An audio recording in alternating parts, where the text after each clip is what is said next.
and welcome to Data Matters Podcast, brought to you by Matatika, the simpler, smarter data platform that doesn't lock you in.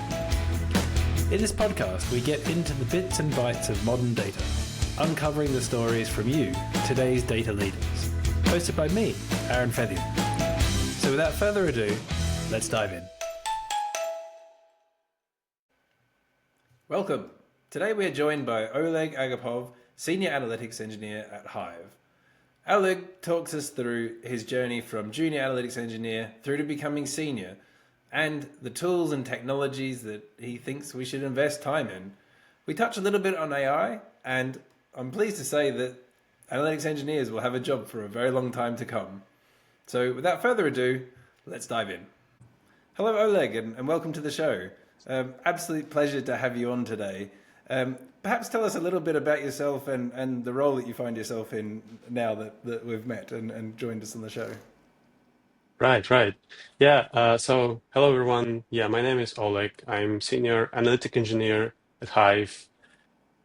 So I've been doing, data and analytics for 15 years, basically my whole career.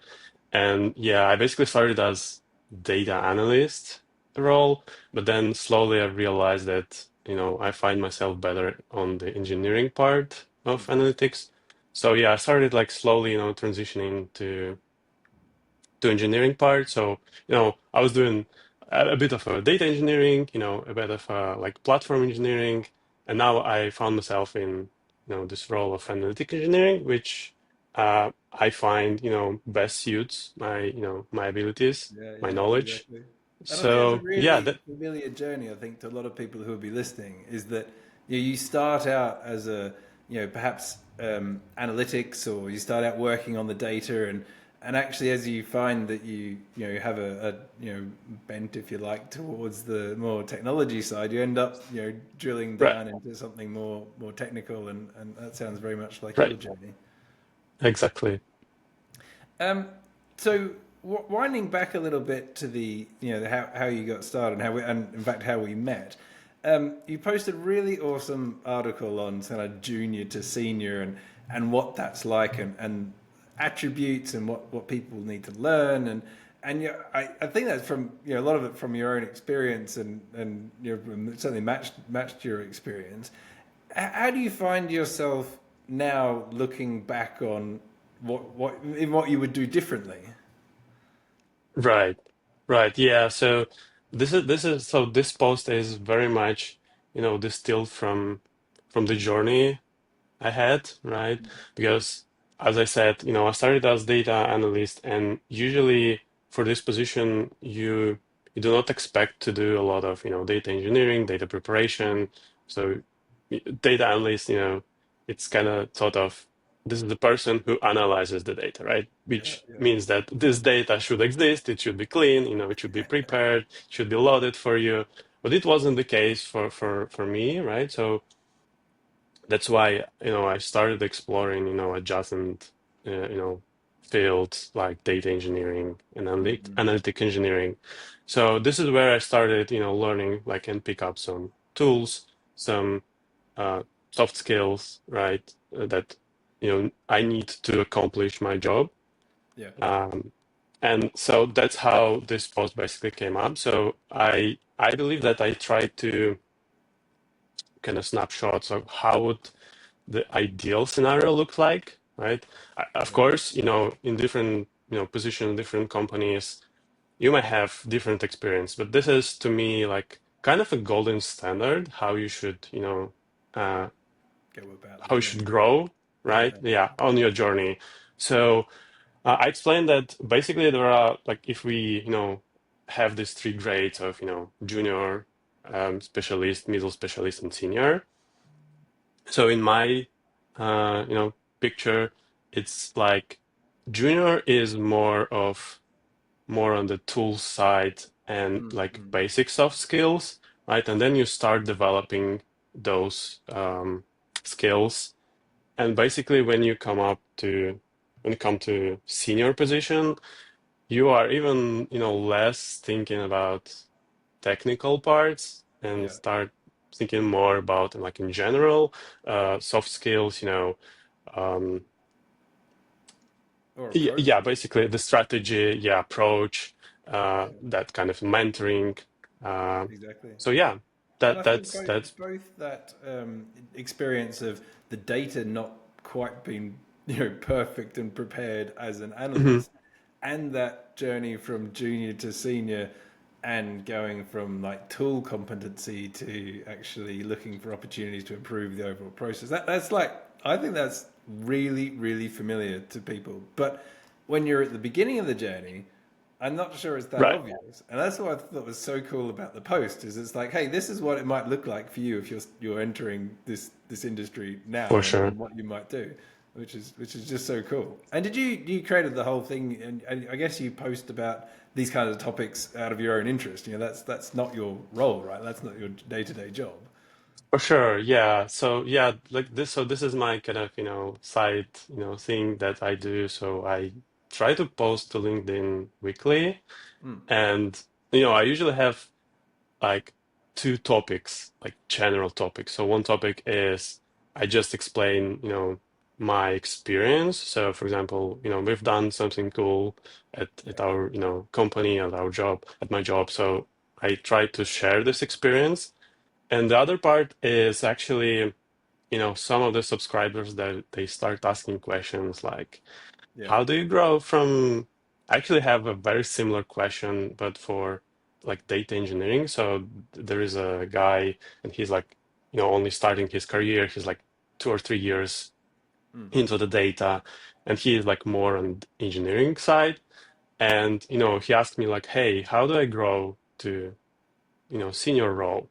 yeah. And we basically started, just so I had a call with him, called like coffee chat. So we just started, whiteboarding. And yeah, basically the post which I made about senior analytic engineer, Mm. like from junior to senior, this is basically Opened the the whole conversation. question, yeah, Yeah. from my subscriber, from the conversation, from the whiteboard we did together. And like, Yeah, yeah, yeah, yeah. that's And that, what's fascinating is like you would have called that in the past mentoring. Where you would actually like that journey and having someone to ask about what it looks like is you're so in a lot of ways you have mentored right, this guy and really helped him. And I I've heard like my own experience, and I've heard people say the actual act of writing and reasoning about what you're trying to say, it can be quite hard, but it helps align your own thoughts, and that's right. growth in its own ways too. So, Exactly. That's like 100% true. And I've experienced this myself, right? So when I remember I started like around 2 years ago, maybe a year and a half ago. And so I remember my first, posts where I tried to, sound, like a guru or like whatever, I just tried to be someone else. yeah, But then I figure out that I actually need to find, my own voice, yeah, my own tone, and this is where I basically came up with those two topics. So sharing my experience mm, and answering some of the questions I get from audience because this is exactly what they want to read and hear and yeah. yeah and The learn. the other thing I hear a lot of is that the structured learning within analytics engineering, within data engineering in general, is not it's not that well, not it perhaps available, but it's not exercised that well from companies, and perhaps they don't quite know what to train people on. It seems to me at least, compared to say software engineering or cloud or something very, there's a clear technology basis that there's a lot more material Mhm. available and utilized, where it's really common in data that it's not. Like people are self-learning a lot of the time, and that sounds like your journey too. Like you essentially learning Yeah, topics yourself. yeah, sounds like me. Yeah, I like when I started my career, I also struggled and I couldn't find, a person who I can talk to, more senior person. Mm-hmm. And yeah, so that's why probably why I'm mentoring people is that I understand that, they are in the same situation I was 10 years ago, right? Yeah, yeah, So I feel that, I need to help them and I enjoy, doing that. So yeah. yeah. And in general, like to your like general question, like how would you approach the learning process? I would say there are two parts. So one part is when you have, some basics, right? So for example, if you want to do analytic engineering, you probably need to know, a few tools. Mm. You probably need to know how to do the data modeling. You need to know how to, communicate with data warehouse. You need to understand like basic soft skills, like how to communicate your findings, how Yeah, to yeah, communicate with business stakeholders, how to get feedback, how to give feedback. So this is very basic stuff, and um, some of them, like usually when we talk about learning is like a lot of courses, they are technical, they are mm. less soft skills. So that's why first part is that you pick up basics of technical parts from courses, from books, Yeah, reading LinkedIn, all the resources that you can find and you find interesting. And the second part is actually doing the job, right? yeah. Because this is Being where you productive, can being very actually, yeah, concrete. first of all, put it to practice Yeah. and master those skills that cannot be taught, through, online course. Yeah, yeah, exactly. Dwelling on technology for a second, you're quite heavily into DBT day to day, and in Yeah. fact, part of what you do is obviously the modeling, but I think you're also teaching others to model, or at least you're building out, and designing models, right? That's sort of part of what your current role is. Yeah, exactly. So I actually started, like discovering this new data modeling part of my job quite Mm. recently. So we chatted the other day in a DBT Slack that, I asked this question, how do you do data model? How do you approach building models? Do you just, uh, do the proper, design and Mm. development, or just, YOLO your your models to DBT Yeah, and like live live with them? And basically, there is no consensus. So I see that that's people interesting. only starting actually figuring out that data modeling is also a skill. You need to learn it. Yeah. You cannot live long with just the models, data models that you've made a SQL query, you put it to DBT, and Mm. job's done. Yeah. That works maybe at the beginning, right? But as soon as you hit the scale, you scale your models, you scale the team, you scale the analytical needs, you Mm-hmm. start seeing that, okay, this initial model is not good, Yeah. right? It has a lot of limitations. And so this is where you start thinking meta, and basically data modeling is a meta behind the Mm-hmm. tool, right? I So agree. the tool itself is easy. You can learn it in 4 weeks with Yeah, a boot but camp. applying it in a useful way that's Yeah, going to be useful now in the yeah, future. and even like even just purely technically applying it is not hard. So that's Mm. why I put like in my roadmap that if you're junior, learn DBT basics. If you're middle, you have to learn advanced DBT. So some advanced feature, but Yeah, on the senior level, it's not that important to know features yeah, of the because tool. you conceptually know what you're trying to achieve, Right, and you know exactly, there will be bugs. exactly, Yeah, yeah, exactly. So yeah, you just jump one level higher where you think meta about your yeah. system, your architecture. The other slightly weird thing about data, in my observation, is that a lot of my career has actually been in software, and not Hmm. and not necessarily come from the data journey. Obviously, as a platform, we're building, ETLs, we're building connectors, we're moving data.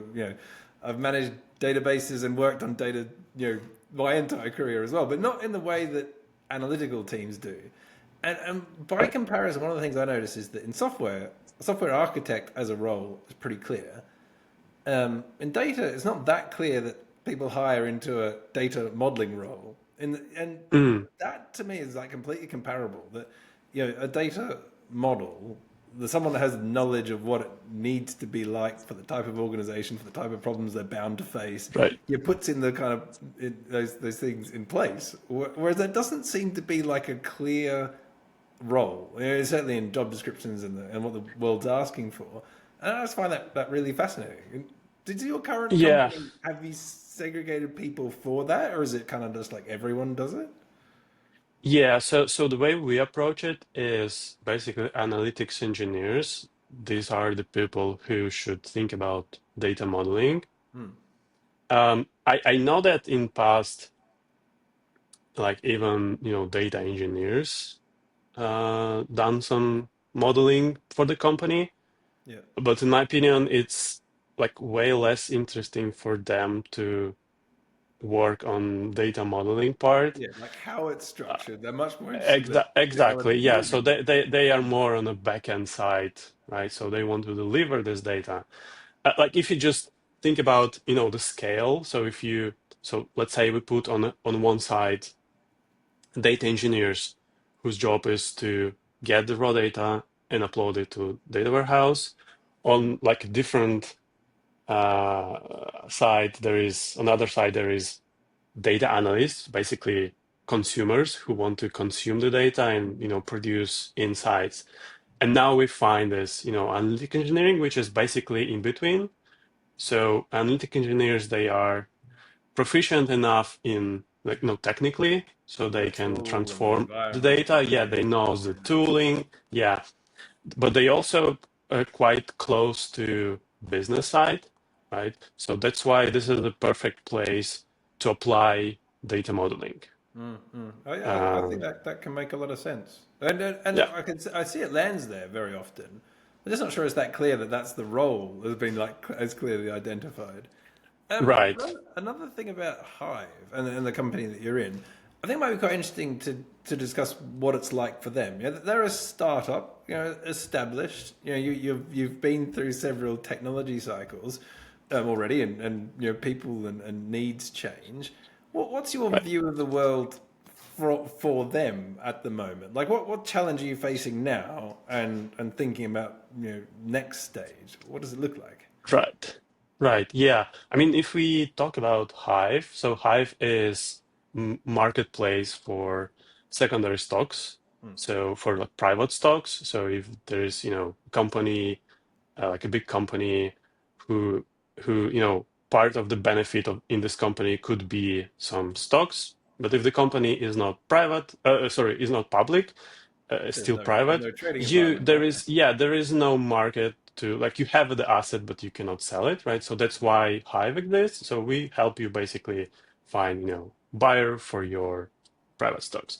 So one of the challenges I see is that this is a quite new model in general and like quite new type of business, even though marketplaces they exist for some time now.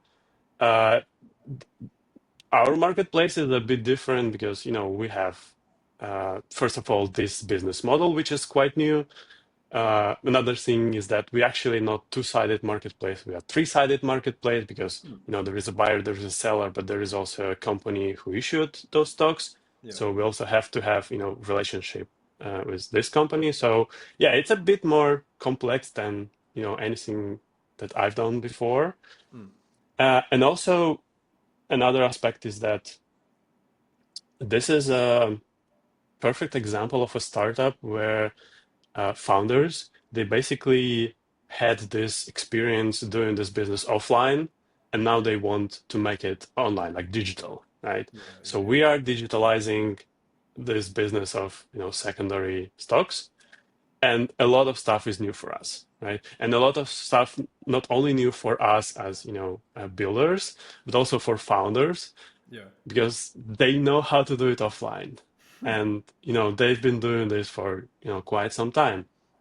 yeah. But Once you now add the kind of do digital layer, ex- there's all these constraints that, that are needed exactly, to build exactly. around. So now you are step up into this digital world, so you have to translate offline knowledge into online knowledge. And this is what is difficult, that sometimes we, like most of the time, we don't know what we want to achieve in the end. I mean, we have an idea that, right? So that, we want to build analytics. We want to have like our current project is building self-serve analytics. So we are building out our BI tool.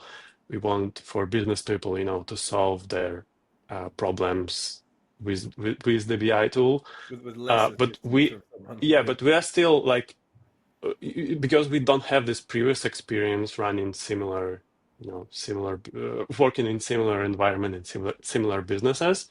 We sometimes have to refactor and change sometimes the design completely for our models, for how Yeah. we present the data.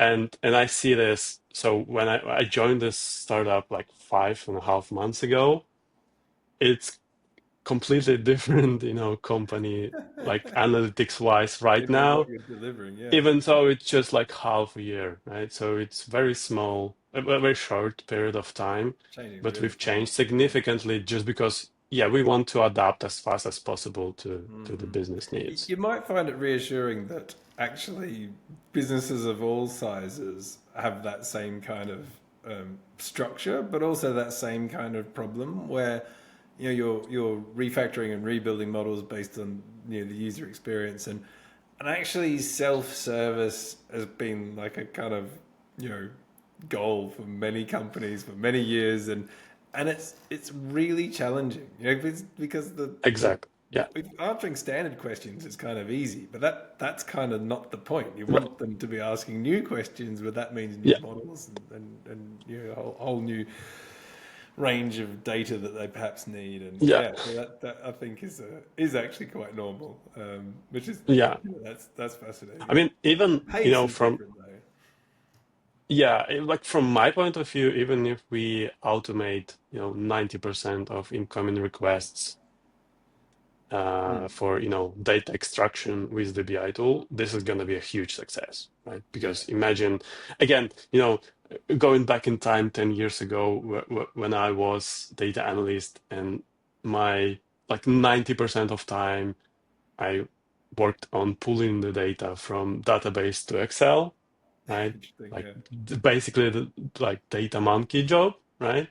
Yeah. So this is what we are trying to achieve here at Hive. So we want for everyone to answer, most standard questions on their own, Mm-mm. right? And this is where this actually modeling and architecting scalable systems where Yeah. Yeah. comes Exactly. into play. I wonder what your company and your view is of AI as a help or hindrance to that journey. Like, is it Right. is it mature enough that you're using it, or is it so immature that you're just not even bothering yet? Like, how do you view the problem and that what you just described, and AI Right. as an assistant to it? Right. Yeah.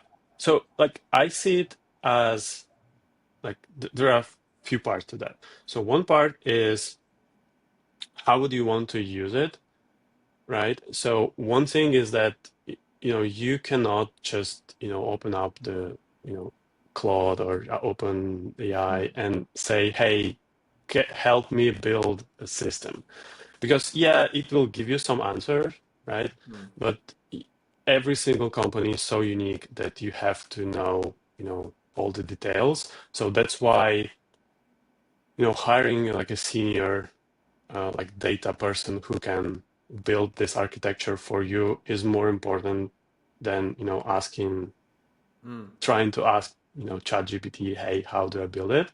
yeah, But it is helpful in a way that sometimes you might have some. So where I find it useful is some technical struggles. So let's say you don't know how to connect to tools, or you don't remember how to use API of particular yeah, data yeah, source. So this is where like so using it as an advanced search engine. This yeah. is It's sort of a better reference document. It's better for than sure. reading. It's Yeah. faster. It can bring that together. Yeah, Yeah. it's better. The reading is faster. Yeah, exactly like that. Another application which I find very useful is so there is this paradigm that, especially with this vibe coding and Yeah. the recent movement, where people ask uh, this AI, Gen AI, to generate the code, and then they review it, Mm. right? I usually approach it like in reverse. So I provide like I create my own code. I check it, I test Mm. it, Mm. and then I give it Like to sort of, what have I LLM missed kind of LLM thing. to do the Yeah, review. yeah, So I yeah, yeah. find it much more productive, right? Because I may miss some like parts and some details, which actually a lot easier for LLM to spot Mm. than myself, right? Yeah. Um, And so that yeah, this used to this be is an this is my iteration of the approach. code review, right? Like in a kind of Yeah, junior, senior person, junior's written some code, the senior person's reviewed the code. Like that, yeah. that's a helpful iteration because the conversation usually goes, well, I've developed this. Have you thought about? Have you considered? Hmm. Like, what happens if? And there's always a kind of like limit to that iteration where it's sort of diminishing returns. Been in Right, conversations where it's like about comma choice and, right, sort of nonsense stuff, but the actual like structural things that, oh, have you considered like what if the keys change, or what if the what if right. there's a new data source, Yeah. that kind of stuff like can be really like important and not obvious to someone who's just created something from scratch. For sure, yeah. Another aspect that I would want to highlight is, so for us, because we are financial organization, right? So we work with money, and we are, under, SEC and FINRA. So these are American organization. They look after us. We have to report to them. Yeah, basically, we are very careful with the AI that we are Mm-hmm. using. We have a list of approved AI, like approved tools, which we can use in our company, in Yeah, which we can't, right? where Just the because we data don't is not want, leaving the yeah, we don't organization. want to send the data. We don't even want to send metadata, Mm. because this is quite important for us, to have security of our information. Yeah, interesting. Yeah, interesting. One thing I want to circle back on, actually, sort of the AI. Yeah, the AI is an accelerator. Like, let's say at best, it's making you more effective or producing output better. The self-service has a very similar goal, and I wonder what things you have in place or what you have experienced through your career to help explain the ROI of you as an individual or you as the data team. Like, are you doing stuff Mm, now that's like, yeah, because this is another sort of big area I see people grappling with. They keep be working their socks off, really, like doing lots and lots of stuff, but there's no visibility or there's no perceived benefit. Or so, what's your kind of experience of that, and how do you go about justifying your job essentially? right. Yeah. I mean, I guess this is quite hard to do, right? Mm. Just because our work is mostly done. So if you have a project and you need some decision to make, so you usually come to the data team, you or like BI tool, you Yeah, answer your question and you move on, right? So usually, so you don't feel that much participation of a um, data team in the project. mm. But this is only perceived, right? Because if there wouldn't be a data team to ask for the data, if there wouldn't be a nicely set up of BI tool or dashboards where you can easily answer your question, then It it wouldn't would be happen, much harder, or it right? wouldn't So happen so at it all. would Yeah. be longer, and but longer is not the biggest problem. In my opinion, the biggest problem is that if you start assuming like based on a wrong assumption, like wrong data, right? So Mm-hmm. I can give you one example with um, so with the BI tools, and you know that a lot of BI tools they try to implement, this AI assistance where Yeah. instead of searching for the data that you need, with the interface, you just Yeah. ask the AI Sometimes with assistant semantic models, sometimes not. semantic models. Yeah. So one of the like this is a case which we had recently is not all like you really you need to be very careful with the output that produced by those AI assistant in the BI tool. For Mm. example, in our case, there was a situation where yes, we have this AI assistant. We have, semantic model, but the AI assistant doesn't have access to the underlying data. It's only to metadata. So Mm. sometimes it have to do some assumptions. So, and the situation we've been is that this assumption AI made about our data wasn't incorrect, and the data was um, basically so we almost made a decision based on the output from AI assistant. Yeah, yeah. So That luckily huge we danger, catched right? it before that, right? Yeah. Before it went out to business stakeholders. But this is a risk, right? So Mm. um, that's why again. So I usually fine with AI checking my work and then not the other way around, right? Yeah, yeah. Because I when you ask totally AI agree to with do that. something from scratch, it will do some, hallucinations, and Yeah, it may it'll cost you a achieve a lot. result, but not necessarily Yeah, sense checked. I think that's exactly. like pretty sound advice. And perhaps to summarize the conversation, if you're exploring data as a career, there will still be a career, right? Like the AI is Hmm. not going to replace it. The Hmm. experience that people gain, from junior and the learning, both in the mentoring and the developing, that's still going to be valuable for a long time. And someone at the end of the day is going to have to sense check it and make a call For of whether sure. that is right. Yeah, Um, for sure. Yeah, thank, AI should be, you should treat it as a assistant in a way that, no, you can dig a hole with a shovel, right? But you can dig a hole with an excavator, right? So you achieve the same work much faster with AI, but you need to learn how to use because this is much more advanced tool, right? yeah, yeah. Yeah. I love that. That's a really, really great insight. Well, thanks, Oleg. I really enjoyed having you on the show.